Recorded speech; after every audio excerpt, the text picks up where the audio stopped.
এইখানে হচ্ছে আমরা নদীতে ধান লাগার জন্য জায়গা করছি গাইস। মানে নদীতে আসলে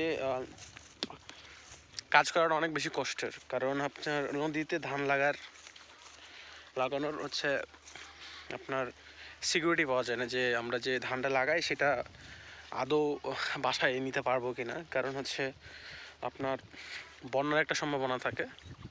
অনেকবারই হচ্ছে আমাদের নদীর পানিতে ধানগুলো ডুবে গিয়েছে, অনেক ক্ষয়ক্ষতি হয়েছে।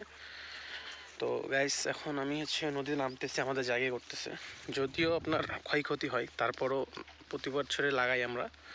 সো আমাদের জায়গায় করতেছে, এই যে হচ্ছে জায়গা আমার ভাই কাজ করতেছে এখানে। নদী নদী জীবন দুর্বিষহ করে ফেলেছে নদীতে।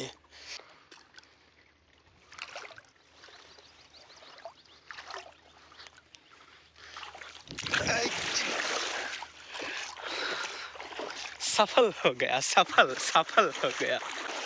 দিস ইজ আওয়ার প্লেস, এটা হচ্ছে আমাদের জায়গা। এখানে হচ্ছে আমরা এবার ধান লাগাবো ইনশাআল্লাহ।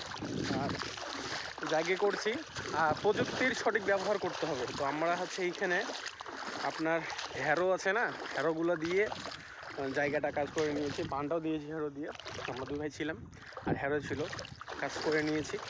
দেখা যাক কতদূর কী করা যায়।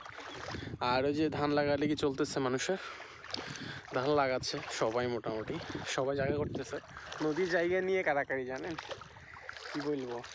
যদিও নদীতে রিস্ক বেশি, তারপরও মানুষ এই নদীতে ধান লাগানোর জন্য আপনার সেই প্রতিযোগিতামূলক কাজ হচ্ছে এইখানে।